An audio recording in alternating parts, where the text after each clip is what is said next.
We're back to main purpose questions, so we're going to read the text. I think, it's important to read these little blurbs that come before the text. We probably don't really care what book it's from. That's usually not very helpful, but that second sentence might give us some information that's helpful for understanding what we're about to read. So let's take a look. Joe and some of his family members have recently moved to New York City. Joe was wild with enthusiasm and with a desire to be a part of all that the metropolis meant. So that sounds good. In the evening, he saw the young fellows passing by dressed in their spruce clothes, and he wondered with a sort of envy where they could be going. Envy sounds a little bad. Back home, there had been no place much worth going to except church and one or two people's houses. So I don't know. I definitely think it's positive. He's jealous, but almost in like a good way, it seems, because he's jealous now that like there's places to go and things to do. And in his old home, back home, that wasn't the case. So yeah, my dumb summary of what I'm reading is new, home, good. Let's leave it at that for now. So what's the purpose of the text? It illustrates a character's reaction to a new environment. Well, yeah, it probably does, because his new environment is his new home. We definitely have that. I guess the reaction is positive.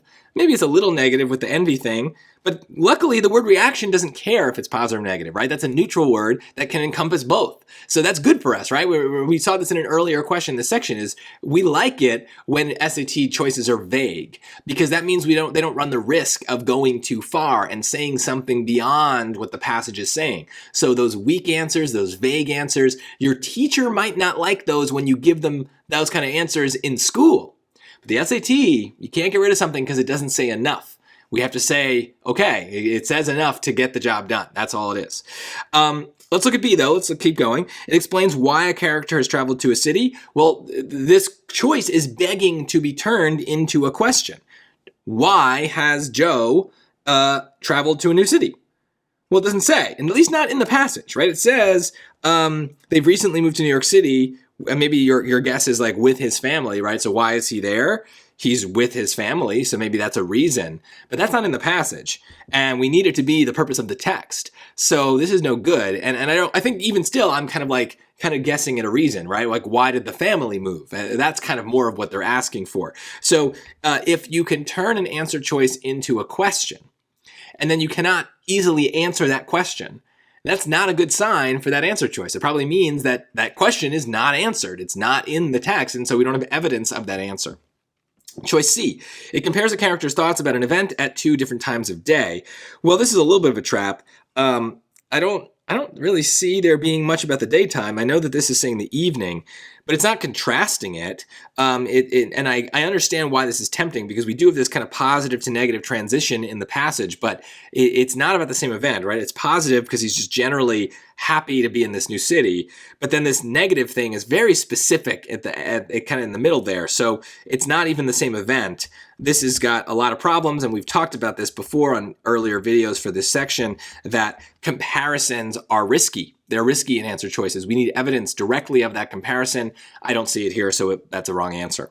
And D, it presents a character feeling regret over leaving home. Well, remember, the main emotion I'm feeling here is positive, right? He is wild with enthusiasm, with a desire to be part of all the metropolis meant. That sounds pretty good. This idea of envy is sneaky, because it is a negative emotion, but regret means that he wishes he was somewhere else. So we don't have evidence of that. If anything, the only time he wishes he was somewhere else is when he's in the city and he's envious about where all these people are going in the city, and he wants to kind of go with them. So even still, he's not regretting being in the city. He just wants to be in more of it, right? So even that envy, even that little bit of regret, is still about like wanting to be happy with the city. He is happy that he's there. So that doesn't make any sense. And I think the main thing there is just like stick to the fact that that's a negative choice, but this is not a very strongly negative passage. Now, A doesn't have a strong positive or negative either way, but it's still good because reaction is one of those words that just captures anything. And there's a lot of cases where that's going to happen on the SAT. We have these kind of weak, neutral words, and yet even though the passage is a strong connotation, the choice might not. But as long as it's not the opposite connotation, then it's probably still going to qualify as an acceptable summary. So don't let it bother you when a summary is leaving something out. It's much more when it's over-including something that's not there that we have problems with the choices.